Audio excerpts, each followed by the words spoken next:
Thank you for tuning in to the Island Treasures podcast. We value the insights shared by our guests and host, but it's important to note that their personal experiences are intended to inform and encourage, and not to replace professional, legal, or medical advice. With that, we are ready for today's exciting episode.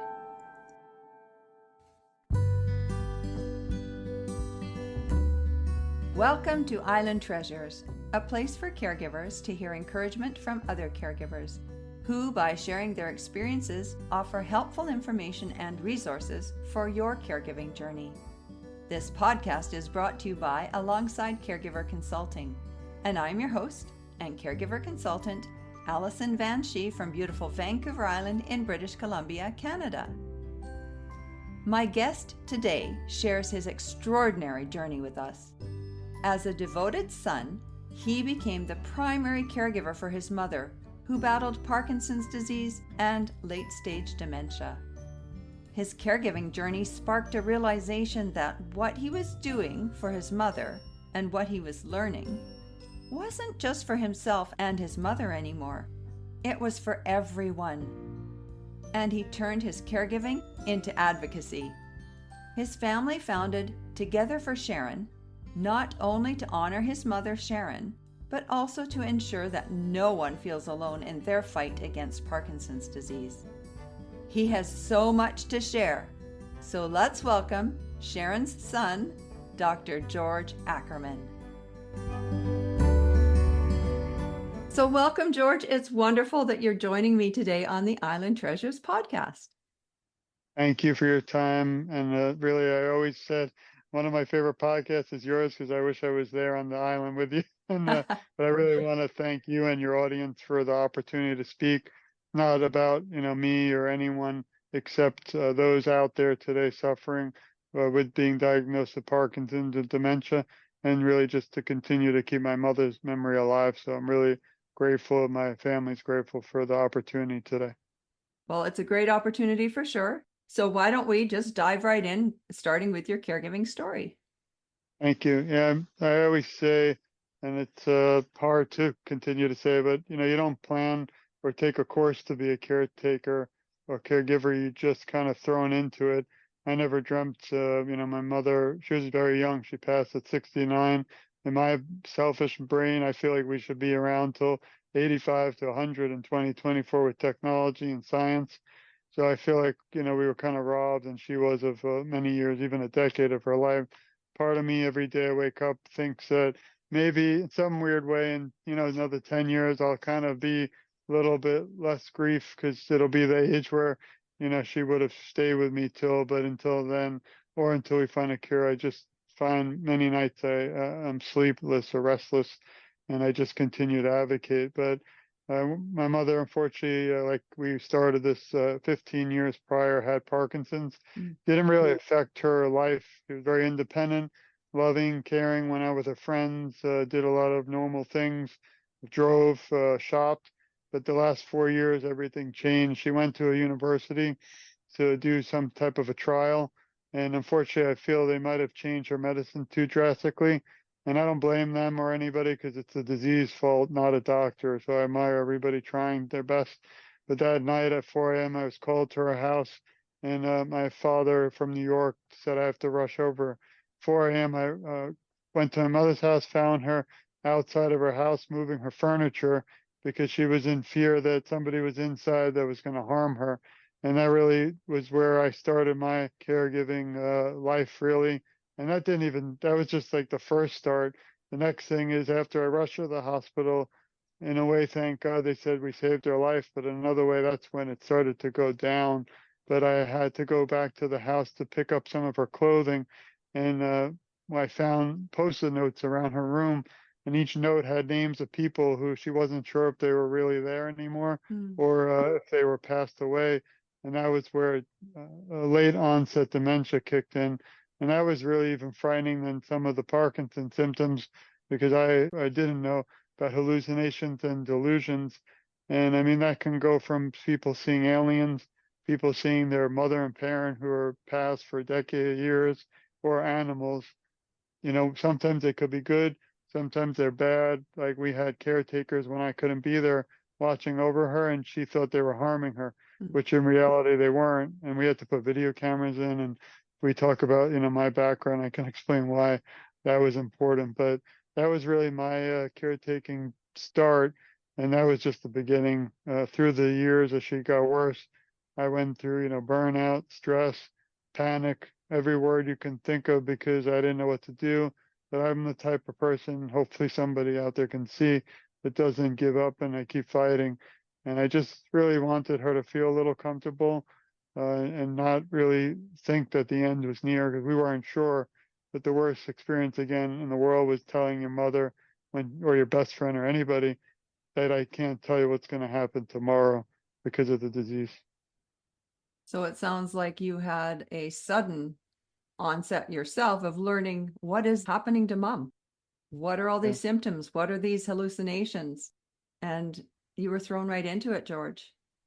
And in a way, it's not nice maybe to say, or maybe it is nice or whatever.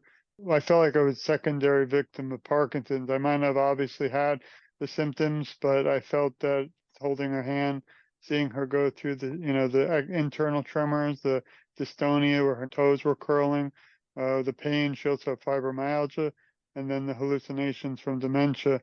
Again, I felt like I was, experiencing them, and thankfully this year, finally, I'm hoping my book will finally be coming out. It's going to really go deep into that. But I do want to leave today. We just started, thankfully, but I want to leave on it's not all negative. Yes, unfortunately for me, it's negative personally. I lost my mother, Right. still grieving today, but thanks to individuals like you who become family, not just a podcast. This is not just an hour high. I find that we become family. I add this to my site, but I share forever because everybody is a voice in this fight. But before my time with Parkinson's and caretaking, I was a police officer reserve and an attorney. My PhD is in criminal justice. I'm not a medical doctor, so I always tell people this is all from my experiences. But I fought for family members of homicide victims. So many times, the family members lose a loved one, but they're also in a way victimized by the system in the United States, possibly everywhere. And I wanted to be a voice for them. And I equate Parkinson's patients in the US similarly because they never had anything to help fight for them. And luckily, just after we spoke, December 2023, history was made where the United States Congress finally passed the first ever bill called the National Plan to End Parkinson's Disease. And it's really incredible. It has to go to the Senate now this year, and then the president signs it, hopefully. But the thing that's important is it'll help fund, research for a cure. It'll help patients with medical ability to afford, care. It'll help awareness.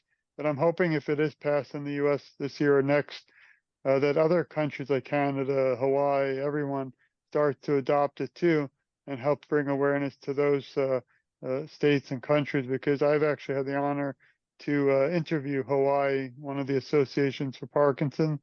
It's not just about my mother and my journey anymore. It's about everybody. Yeah, that was the catalyst, though, what you went through with your mom. And it sounds to me like you want to pay it forward now, just to make sure other people have way more supports than you had when you were going through it with your mom. And that's exactly why I started TogetherForSharon.com, because when I was in panic and worried and scared, didn't know who to reach out to, there were so many organizations out there, but I didn't know where to start. So this Together for Sharon was really born in memory of my mother and our journey.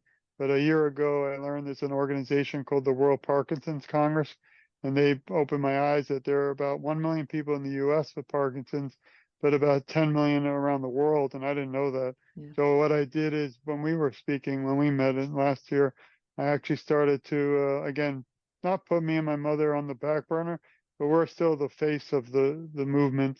What I did is I want to share other people's journeys and show the others that they're never alone. And somehow I managed in 3 or 4 months to interview 500 people from Canada, Italy, Spain, England, even Iceland, Australia, India.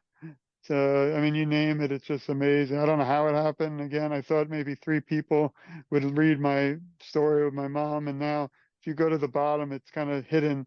But it says in just 4 years, 30,000 people have went to our website. Yeah, I saw your post. So I Together was for shocked. Sharon. Yeah. I was surprised, but it's not about that. I hope that today, during our talk, if we even reach just one person out there that feels they're alone, we've done something to change the world. So again, I want to not just commend you, but thank you and Island Treasures for the opportunity to speak today, and all your viewers and your listeners. This means the world, because if we don't start reaching people outside of the Parkinson's community, so people who are not Parkinson's caretakers, people who are not diagnosed, which sounds kind of ridiculous or opposite, but we have to reach everyone, or we'll be further from a cure. So you're right. You're educating, and to educate those who are not yet affected by Parkinson's, but maybe. And Yeah. the statistic you referenced there is staggering. And I Yeah. agree with you about if one person is impacted by listening to the podcasts, I feel that I've done the right thing. And for you and your audience, more related to Parkinson's for sure. And the most important thing, it's sad in 2024, and I say this a lot because it means a lot, but the main message today is I want nothing. Like, we don't accept money. So that's Yeah. important. I do this all completely voluntary because, again, I want others to know they're never alone, and that I'm going to fight for them until there is a cure. But it's sad because I get challenged sometimes. It's shocking that, like when I'll send an email, because I do a lot of my interviews on the email just because of the time. Now we just started our own little podcast, but I'm not an expert like yours. I love yours. Your background even is better than mine. I keep Well, telling my I can wife share the background with you. but so I just find it's again very important to let people know that we have a donation area in Together for Sharon, but it all goes to Michael J. Fox Foundation, the Parkinson's Foundation, and the American Parkinson's Disease Association. In a way, I like it because I don't have to deal with all the money and the taxes. But I just don't want this to be about that. I wanted it to be about a son who lost their best friend, who is my mother, and just really want people to know they're never alone. Well, that's really honorable for sure. Can you tell me more about how Together for Sharon became your program, or your, it's not even a charity because, like you say, you don't raise funds, but how you came up with Together for Sharon? Yeah, it was a interesting story. I'm glad you asked. No one actually, we never get time to talk about those interesting moments, but my mother, again, she passed at age 69 on 1/1/2020. It was an odd day, like to even pass. Luckily in a way she missed COVID and all the craziness in the world. But I'm the kind of person that likes little things, and I thought maybe a few people show up at the funeral and that would be the end of it. But we put these little bands together, and just says TogetherForSharon.com in memory of Sharon for Parkinson's awareness. And so I thought that was the end of it, and that was it. But at the time, it was now he's my brother-in-law, but he was dating my sister-in-law. He took a picture, and it was the band on his hand, and his face wasn't in it.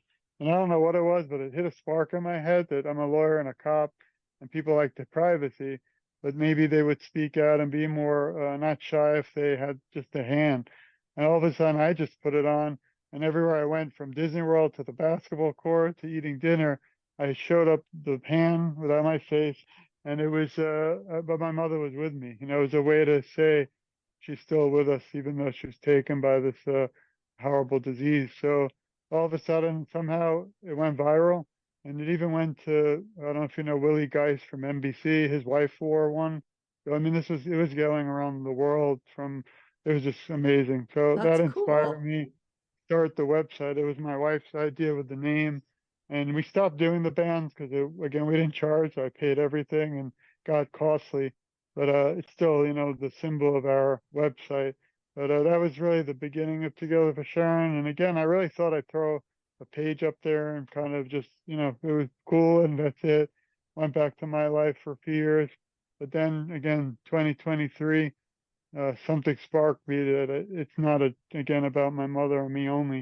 It was about everyone, and that's when I just kind of went, like, you take the I can't drive stick shift, but imagine taking the thing to acceleration and never looking back. The reason why I do what I do now and what I have planned is because of all those people who inspire me, like you, like the people who have been diagnosed, and knowing that they can't sleep at night because of this disease. And that's what kind of drives me to keep this going. And it's funny, I had my daughter at the time was about 6, and I write about it in the book, but she's now 11.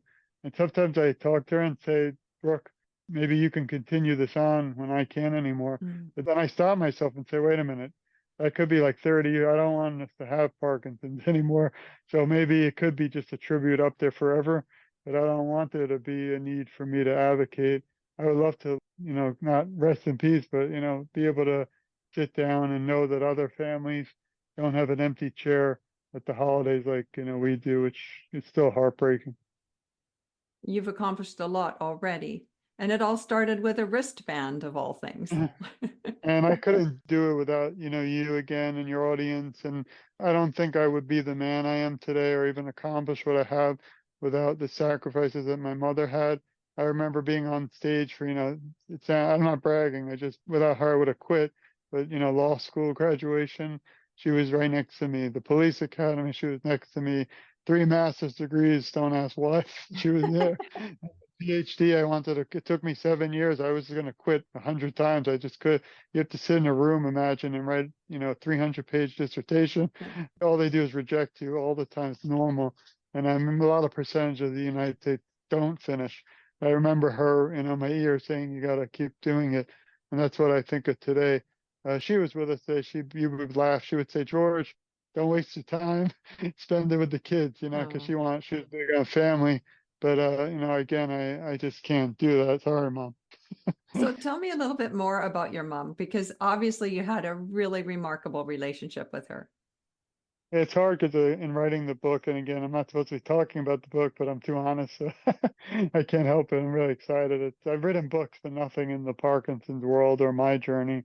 For a year, the last year was tough. I wrote a journal, never really shared it. I put a little of it, like it's just a sentence or 3, but it brings out when I went through anger, fear, happiness, sadness, grief, everything from the last day. So that'll be in there, intermingled with her story and my story. My mother grew up, didn't have much. She was a school teacher. She gave up a lot of her, she had a master's degree in psychology, but she gave up everything to take care of me and my brother.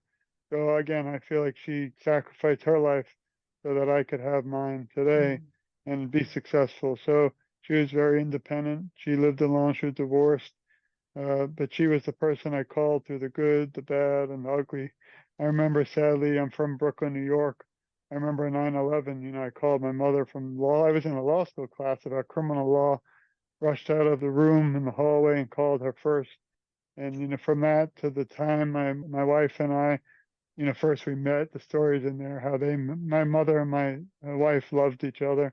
And you hear these horror stories with in-laws and things. Thank God that we didn't have that.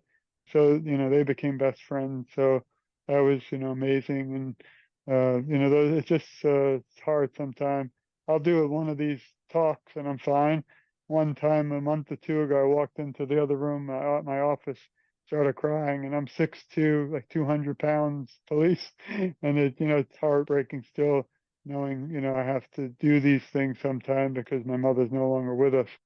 She loved her friends, even their friends though. And I always say good things. They kind of vanished toward the end because she went, the last year to a healthy weight, and the disease just made her start losing weight, and almost to the end where she was almost looking anorexic. And she was a very healthy, we used to make her drink Ensure and eat Mm. healthy. Towards the end, I said, forget it. Let's get her favorite chocolate cake and anything. And it just, I wanted her to have even a few minutes of happiness. My wife was incredible. She couldn't get out of the house a lot, my mother, toward the end. But my wife would bring in like pedicures, haircut, just to make her feel better. And one last story, she loved music. When I was a child, I was lucky enough to live near Manhattan. So she would bring me to Broadway a lot. And she brought me to the show Cats. And that was, so one of her favorite songs was Memory. Yeah, mine too. I remember the snowstorms of New York where I couldn't do anything, and she said, "Why don't you take up guitar lessons?" I've been playing for 20 years. I'm no expert. I do it for fun. The last week of my mother's life, we tried for months. Sometimes she was too sick. Sometimes it was okay. But we tried music therapy, even if it just took her mind off things for a few minutes. And if you go to TogetherForSharon.com and scroll pretty far to the end, you'll see a video, and it's me playing with the music therapist, the song Oh. Memory, because I remember the moment my mother took me as a kid. The problem is she was very sick. That was the last time she ever spoke. But if you're very quiet at the end, you might hear her saying she loved it and thank you. Those are the Mm. last words she ever spoke. What an honor to be able to, do that and have it on video. She's not in the video. I didn't want her to be remembered for how she was at that point. I documented the last year by video and film for myself, and I thought maybe if the medical science ever needed it, but I never shared it. But so I try to bring the good memories. But that was like one of the sadder memories, but it turned it into a little bit of a positive. And again, I try to leave the message of today that even though it was negative, now it's positive only. And I'm grateful for anyone who takes a moment to listen to her story and my journey. Yeah. Well, thank you for that. I love that the song is Memory. The one memory is I got scared because I don't know when you remember, like there's a scene in the show and you're sitting there and the cat starts touching you on the shoulder in the dark, and I'm like, wait a minute, what is going on here? So that was that was one of the funnier memories I remember of memory. That's awesome. I've only seen cats once, but it was definitely not in New York. So Okay. I don't think we It's still had a the good. cats pawing us in the audience. I love Broadway. We went actually after New Year's to New York City. My family, my wife never got to experience. We were hoping it would snow. Unfortunately, I came back with the worst flu. Thought I wasn't going to be with you anymore. Like literally, I went to the emergency room for 2 nights, and I'm okay. But definitely get your flu shot. That has nothing to do with Parkinson. But God forbid you have to have Parkinson's. You don't want to deal with that. But anyway, Yeah, I the have flu is horrible on its own. and COVID too. Like Hmm. that's the one. It's not a positive, but I don't think she would have been good through COVID because of all the anxiety and the dementia that set in. And the one thing that's important, I think we might have missed it, or I didn't touch on, is Parkinson's disease is a unique disease because it affects every person differently. So, well, again, what happened to my mother does not mean will happen to someone else. Some individuals do not get, late onset dementia. Parkinson's disease is a neurological disorder that really, unfortunately, interferes with the motor, of the brain, and unfortunately, doesn't slow things down. It speeds it up, and it can cause tremors, like Michael J. Fox, the famous Canadian actor, who maybe we'll mention later, We will something good about. definitely mention later. And he's my hero. I bring him up. Unfortunately, he's not doing well because you can see the external tremors. He also has a lot of falls. I tried hard to make sure my mother had someone watching 24/7 when I couldn't be there because I didn't want her to break a hip or something. That was costing us $12,000 a month just for people to come in and kind of, I don't like saying it, but babysit, but they didn't know much about Parkinson's either. But so I mean, the cost is another thing why we need more reform in the legislature around the world, because people need help. Luckily, I worked my whole life, so I was able to help her, but that's not a fair burden for anyone to have to bear. No, and you're concerned for your mom falling, like for you that Yeah. warranted getting someone in to help. And the other thing is, again, so with Parkinson's brings tremors, it brings something called dystonia, where your toes curl and you can't help it. One area I never talk about because it's not something people want to talk about, but one thing is the stomach. It really destroys the gut, and that's something that kept my mother up 24/7 because of Parkinson's and all the medications. But she had a lot of problems with constipation, and I'm really honest. I'm not worried about how maybe gross something is. It was a tough topic too as a male caregiver because my mother didn't want me obviously seeing things, so I had to have females there, and I had put video cameras everywhere, nowhere obviously private areas, but I wanted to make sure the people watching weren't harming her like she thought because of the delusion. But the stomach is such a big topic because again, when that medicine causes those things, you can't go to the bathroom, you can't sleep. It was like a horror show 24/7 with enemas and things that again, as a caretaker, you never want to even learn about. But we had to have like emergency nurses in a lot. She was up 24/7. So there's a kind of the after effects of Parkinson. And then you also have she had more internal, so you wouldn't see it. But I'm hoping in the future to write a book on the tremors because in law enforcement, they're not trained for Parkinson. So I heard a horror story quickly where someone was pulled over late at night and had external tremors, so it was shaking. Well, a police officer or any emergency responder might go to the car and not realize what they could think they're drunk or DUI or who knows what. And I need more awareness in the world of law enforcement. And I'm hoping, again, there's no time in the day, but my goal is someday to not just write a book on that, but to also have a bill sponsored in the whole entire United States because we need policies changed throughout the nation to help more awareness for Parkinson's disease. Again, the education piece. Yeah, You're it's not easy. educating us. Yep. I learned too, like from you and from everyone. That's the thing. I don't, no offense to my prior law school professors, but I don't care how many degrees you have or experience, you still have a lot to learn. And that's why I love sharing people's journeys. You know, every day if you go to Together for Sharon and you click on interviews, again, completely free for me to do the interviews and put the individuals up, free for every listener to also read them. But what makes me really excited every morning, almost get butterflies, like when you meet your loved one, that is if you go to Together for Sharon and you press interviews, and I've done 500. So what I'm hoping is once they're over, I'm going to start over again from the beginning and share them again because it's never old. You know, these are all new. But every morning I wake up, I get excited because I get to copy the link, post it, and share it to them. And they're so amazing when they write back, "Thank you for sharing the story." And I do it all again for free because again, I want them to know and everyone out there that they're not alone. And it's just inspiring. Yeah. There's someone on their side. That's really admirable. So, George, as a caregiver, like you did say that you were experiencing everything like from burnout, panic. How did you take care of yourself? I would like to say I'd go back and change it, but I didn't. So again, I'm always honest, but I don't, you know, I love fitness.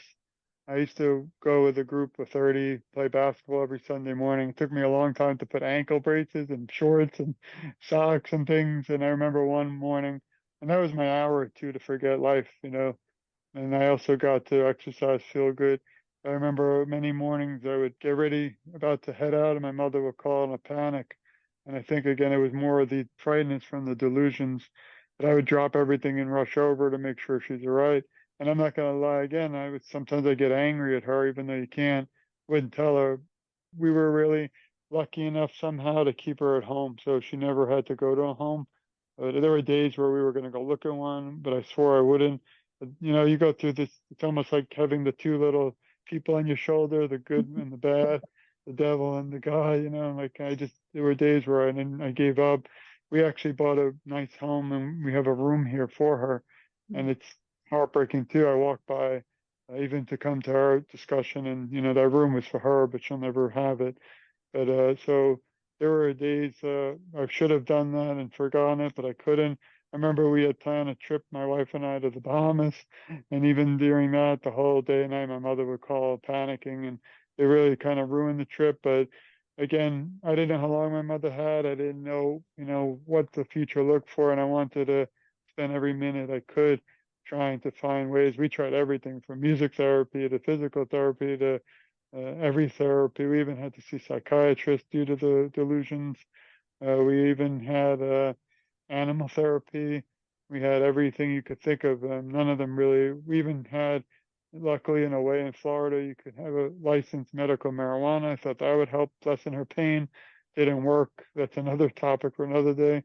But imagine a police officer scared to go into the place to get a medical, like marijuana. That was a funny story. It But felt it's just, foreign for you by the sounds of it. I don't break the law, and I thought, you know, but I mean, again, what I recommend is not what I did, so kind of hypocritical. But I recommend to step away for an hour, to read, to do fitness, to eat, you know, healthy. But I didn't do those things, and honestly, I wouldn't. I would have, if we did it today, I still would have done the same thing. Everyone has their own, you know, journey, and you have to decide. I was shocked when a nurse told me that she was shocked that I cared so much because most of the children, I don't believe it, but maybe I'm wrong, most of the children put their family in a home and they're never seen again. Because sometimes, it's heartbreaking to see your loved one like that. But I was never going to be the one to do that. Even now after, I call it, the aftermath. I'm still grieving 4 years later.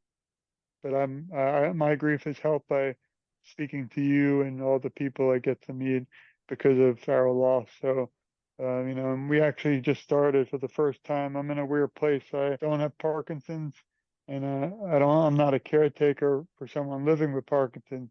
I'm kind of stuck in this weird world by myself some days, which I'm not alone, but I think I am. So I was lucky. Somebody approached me. It's called PSP Awareness, and I think they're actually a Canadian organization, but they said they wanted to work with me. And I said, sure. And it brought me to that thought. I said, why don't we offer a completely free virtual support group for anyone in the world who has lost a loved one due to any disease? We've already had a lot of people sign up. It's completely free. It's confidential. It won't be recorded. It's a place for people like me to meet people who also went through tough situations, caregivers. And if you go to TogetherForSharon.com and click About Us, under that, there's a link right to their site, and it says support group. And I So encourage what does PSP stand for? progressive supranuclear palsy. People actually this is another topic. People are diagnosed with Parkinson's that don't have Parkinson's, which is a problem. Or people are diagnosed with other illnesses that are similar and might have Parkinson's, but they're told they don't. And this is a big problem in society, and that's why we need more laws and awareness, because that's going to hurt and cripple people being diagnosed wrongly and incorrectly. They're not going to get the right medicine. They're not going to be seeing the right doctors, and they're not going to be able to, find the right solution. So that's why, again, they're out there fighting as well for that awareness. Well, that support group sounds really good, and good for you for identifying that you need help processing your grief, even still 4 years on. And I see you as channeling your grief into what you do now. I think you're using it very positively. I appreciate it. It's hard though. Even now, talking, I'm kind of tired. It's not from our talk. It's just, you tell your story a lot over, and I know you have to, but honestly, there's not a day I wouldn't have rather just number one have a cure so I can stop, or number two have my mother back, and this would never, have to happen. But that's not the cards we're dealt with. But it's interesting because people who are diagnosed and caretakers go through things like depression, difficulty, just maintaining. People with Parkinson's actually, not the caretaker, have trouble with eating, speech. Sometimes they lose the ability to speak. I remember a sad day was when I had to tell my mother she's no longer able to drive. I had to take her cars because when you have your car keys, you have power. It's empowerment, and that's stripping people almost of something. They have speech changes, like we say, constipation, skin problems, hypertension, cramps, muscle cramps, pain. I hated seeing, my mother in pain because then I was in pain. But then a lot of other dysfunctions, and it's just a terrible thing what it does. They have medications like levodopa and carbidopa, but it's supposed to help. But when my mother passed, we had like 5, 6 huge black garbage bags of medicines, and I just feel personally that no matter what people prescribe, there's no way you could tell me that that's healthy. But people are so desperate to do something, right? So that might be the go-to. Yeah, it's even like me. We mentioned I spoke. I have major back issues, which I don't really worry much about, even though I'm in pain 20%, because I think that Parkinson's to me is more important. I would never wish. I don't have any enemies, but I wouldn't want to wish my worst enemy with a back fusion. And now I might be having the third in the summer. But it's like you said. It's like you have to. If it. I mean, they also don't guarantee it's going to even work. So it's just like the medicine. You have to be able to. You know, have some kind of comfort. And if it doesn't work, you try something else, but you can't just ignore it. And then I mentioned there's a few illnesses that resemble Parkinson's. One is called MSA, multiple system atrophy. There's also Lewy body dementia, and PSP, progressive supranuclear palsy. It's very rare. It's a progressive brain disorder caused by the gradual deterioration of cells in the brainstem. And it shows things like balance. So Parkinson's, again, big problem is the balance ability to just be able to walk. And, now we have 15 years later, 10 years, 4 years since my mother, but when she was going through it, they have more research. And I've been honored to speak to a lot of scientists and researchers who are trying to find a cure. And they've come to realize that nutrition is important, and also exercise. So moving is very important. If you move, karate, tai chi, boxing, just walking, and you're going to slow the speed of the quickness of how the disease develops. And that's very important. We partake in South Florida in a lot of the moving days where, like, Parkinson's Foundation will have an event. We'll have a little table, and we get to walk in her memory. It's funny. Sometimes I'm in the middle of all the pharmaceutical companies selling things or chairs or this and that. And then they get scared to come up to me because they think we're selling something. And then they realize we're not. And they come over and hug us and cry. And that's why I do it. I love virtual, like, because we get to meet, but it's something different, being In there. person. I've had a great opportunity. We're doing the walk for Moving Day for Parkinson's Foundation coming soon in Boca Raton, Florida. We're also part of the American Parkinson's Disease Optimism Walk. And for the first time, I'll be participating in Hollywood, Florida, in the Michael J. Fox event, which I'm excited because that's the first time I'm getting to be able to be involved with their organization. But I was thinking we might go. There's a big walk called the Unity Walk in New York City, but it's in Central Park, the 30th anniversary in April, because April is Parkinson's Awareness Month. It's a lot of traveling. It's hard sometimes to do that, but that's going to be really incredible. Imagine being in New York City, for Parkinson's in Central Park. There's nothing like that. On the anniversary. Yeah. And I think this podcast is going to air in April. So isn't that perfect? Yeah, it's an important month. And, as we wait for that, great thing is you and your listeners, if you're in the United States. If not, please read about the National Plan to End Parkinson's and get your representatives to have it there. This should be everywhere around the world. So by the time this airs, we'll be closer, hopefully, to moving it into the Senate and having a vote. I expect it to pass. It's a bipartisan thing. These days, nothing's bipartisan. But this is a great bill because there's no reason. When they passed through the House, it was over 400 people voted for it. 3 or 4 didn't. I was really annoyed. I was going to send an email to those. Either they're just not aware or they didn't understand it. But there's no reason anyone shouldn't, support these bills. But don't you find that people who haven't been impacted or affected by something, Yeah. they turn a blind eye because it's not impacted them? But then something happens and they're impacted by it. And then all of a sudden they're going to be on the bandwagon and wanting to learn. But I think your educational piece to folks is vital for this fight against Parkinson's. I appreciate it. And I have to blame myself too, because I'm not going to lie. And I often, now when I write the book too, as I conclude, my mother had it for 15 years. Obviously, I knew more about the 4th year to the end, but I'm wondering, did my mother, was she ashamed of having it? Because there are people out there who won't come out because of that, which is sad. But I give respect to people's privacy. And then number 2, did she just not know enough about it? Or were the doctors didn't tell her the right thing? So that's the thing that kind of haunts me is if she was with us, I'd ask, because I would have tried to get involved, but we didn't need to, because again, the only thing I noticed is her left arm was stiff. So towards the last end, she couldn't cut food, but she still drove. She still had a life, but she was very brave and my hero too, because she was able in a way to be able to keep on keeping on. But, she was strong for that way, but in a way I wish she had told me more. But I blame myself for not being aware for all those years, because I only knew really the last 4 how badly this disease, what it does to a person. And before you knew it, we didn't even know there were 5 stages to it, and we were deep into number 5. And the worst thing about it all was the last 7 days of her life, she was laying in Florida, another law I'm trying to work with called Death with Dignity. And we don't have that in Florida. And that's where if someone's literally, end of life. So for 7 days, she laid there with just a heartbeat, wasn't able to even acknowledge life. And that was torture for everybody. Why allow your family member to be in pain? This is not something where you can come back. Obviously, if you can come back, don't do that. But every person should have a will. And this is the attorney talking here. But I've done that talks about this, and I can't give legal advice because I'm only a Florida, Washington lawyer, but I always recommend, at least for us, my mother was a heaven sent saint. If she had a will, I was a power of attorney. She had her whole funeral plan. We didn't know when, but it was done.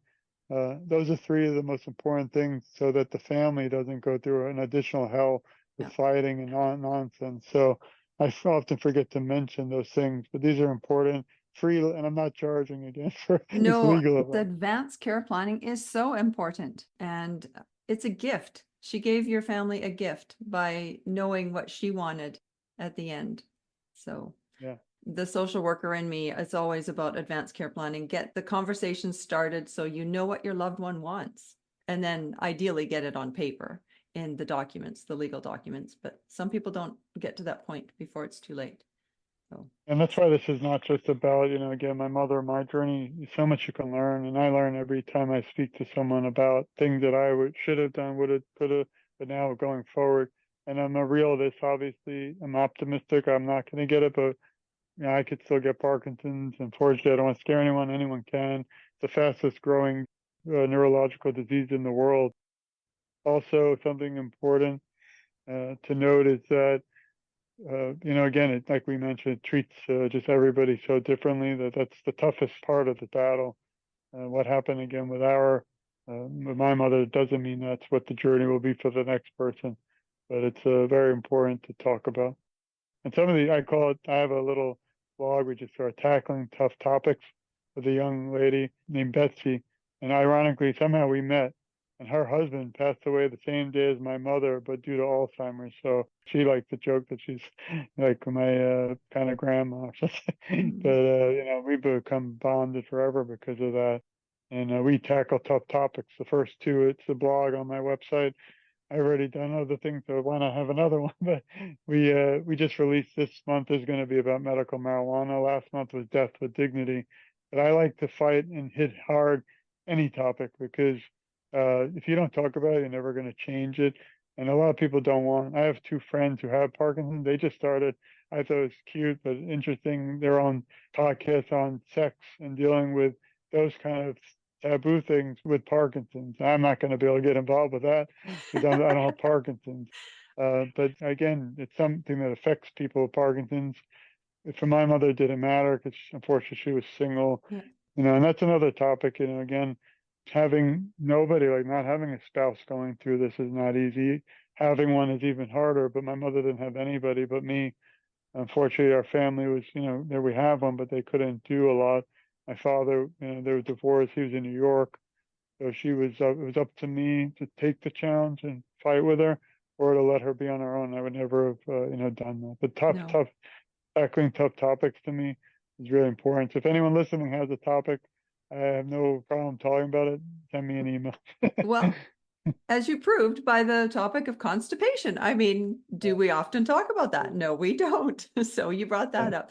Now, I know you said that you weren't at liberty to speak about your book, but can you give us a little bit more of a teaser about when it's coming out or when approximately? Yeah, for me it would be out now, but that's another topic of a health podcast. I hate to keep saying that, but I've written books and things on other things like criminal justice field, the law, but this one is more from my heart. I want it out now, but obviously we can't rush it because it has to be, ready. But it's going to be incredible. I mean, it's going to be in memory of my mother, but it's just, my journey as a caretaker to an advocate and how my journey also just is getting started. But I'm hoping I asked last night, my editor, I don't want to bother her, but I got to get this out because I could have given a copy to something else I wanted to mention before we have to wrap up. I'm having the honor tomorrow morning. After we are talk, I'm going to try and wrap up all my work. Yeah, I didn't want you to leave without telling us about the exciting day that you have planned tomorrow. And he's a hero of mine, but I'm having an opportunity. It's not a Parkinson's thing. Just happened to be a Back to the Future comic type thing. I live about 3 hours away, and normally I wouldn't do it just because of the time I work, and I'm recovering from my own medical issues. But I decided, what the heck? You only have once in a lifetime opportunity. I'm going to meet Michael J. Fox, the one and only, the famous actor, the hero, the advocate. He's someone I admire because he has Parkinson's. And if you see in his movie last year, he's really opened the world because of his celebrity status and being a great human being. But, there was a time in his movie he said he didn't want to tell anyone. He was ashamed. All the things that I think of my mother and everyone out there. But he, put it out there. He made a movie, the first one ever last year, about Parkinson's, and he's opened so many people's eyes about awareness. And I just want to thank him and I'm lucky to get a picture. That'll probably be my background picture forever on everything. But it's really a giant, nice time. And I'm hoping I can mention Together for Sharon, but more that a lot of the money we raise goes to Team Fox, which is his foundation. And I'm going to ask him, I might get rejected, if I could do an interview with him someday. But, he'll probably be busy for that, but it can't hurt. If And I you want to don't give him ask, you'll never know. I'm going to give him a band too, but they might say no. I'm still going to do it. So hopefully So, no one's listening to this right now. so what is the name of the movie that you referenced about Michael J. Fox? It's called Still. Still. I actually did a movie review on it, and it's all about his finger. And like one night, he has something called young onset, which is another thing that's very sad that people get it now, or age 30, and they have to battle it from a lot of my friends. But so one night he thought it was his finger just started, moving uncontrollably, and he ignored it for a while and didn't know what it was. And that's when, his journey just began. But he has more of the external tremors, which kind of scare people, which is sad. And I think if we had more advocacy awareness, that they wouldn't be scared. They'd hug the people and care more about it. But that's going to be something. And so I read his book, and a lot of his stuff inspired me, and that's really good. Back to my book, it's just going to be about my mother, her journey, mine, and now really a new chapter where the advocacy, and it's going to make her hopefully live on forever. I love that you said from caregiver to advocacy, or from caretaker to advocate. That sums it up. And there was not an easy title because I wanted my mother in there, memory and her, but it does. And again, I hope it's out in the next. I've been told maybe 2 months. The big thing now is, do you self-publish or do you go through a publisher? If you go through a publisher, it's going to take a long time. If you self-publish, it could be out tomorrow, but you don't want to rush it. So it's very interesting. And I have a lot of others planned. We're going to release 2 book set of all the interviews we've done. That's going to be exciting. Hopefully the year after. I want to do a children's book because I had trouble explaining to my children what their grandmother was going through. And then also the big one for me, which will take many years because it's more of a research, scholarly articles and journals of stories, but that'll be on law enforcement and Parkinson's awareness. So, there's a lot of exciting things coming. There's just not enough time in the day. Not enough time, but I think you're up to the task, given that you have all of this background, that you've proven that you can do all of the studying and that you can put things together. And with a project such as all of those books and all of that educating and advocacy, I think you're up to the task. After imagine like law school was this many books, the PhD was this many. I'm like, I don't want to ever write again and nothing. But if something life-changing like this happened, I had no choice. So, we'll see how it goes. I'm not an artist. I have to find an artist for the children narration. So, but there's so much stuff that's needed. And I was doing a lot of research before I decided to write a book.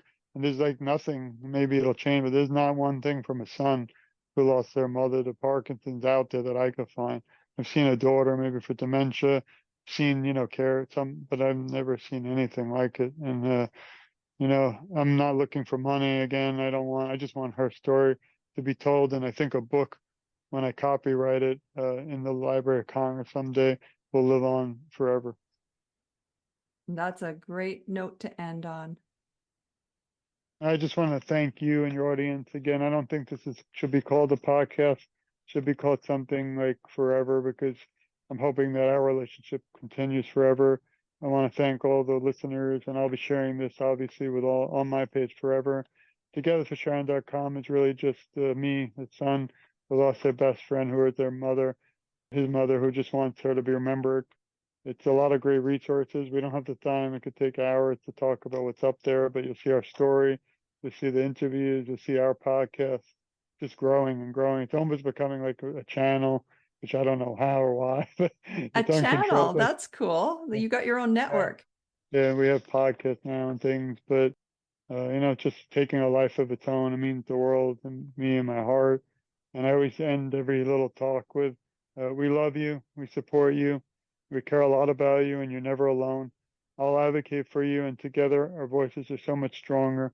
And I always, I say a joke, but I always say I'm just getting started, because even though I've been doing it for a while, every day brings something different, and I feel that I get a re-jump, a restart, almost like when you re-jump your car engine. And, so even if I'm tired, like now, I'm going to get going and get working and trying to get everyone I can involved inside and out of the Parkinson community. Because I do feel if everybody was aware, like other things, unfortunately, COVID, that we would have already had a cure.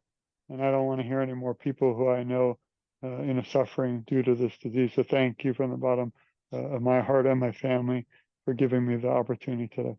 Oh, I'm humbled. Definitely my pleasure, and wonderful to meet you.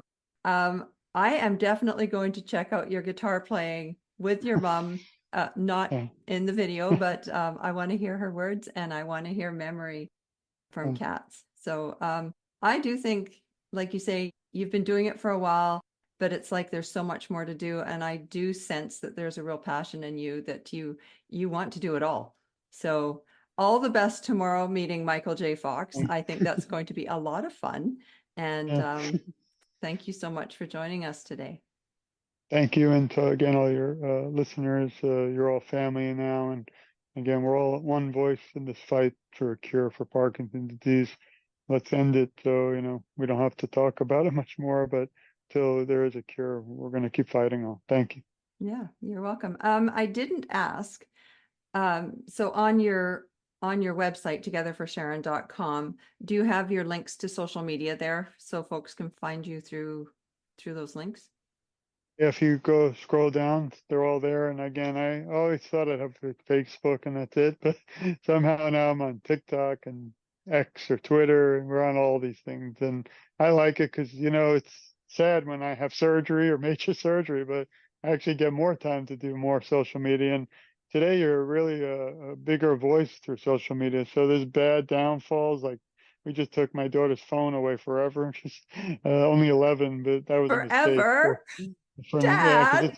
it's social media is not good in some ways, but it's a positive in others. Like we mentioned the World Parkinson Congress, I got the opportunity to speak to 500 people I would never have met around the world.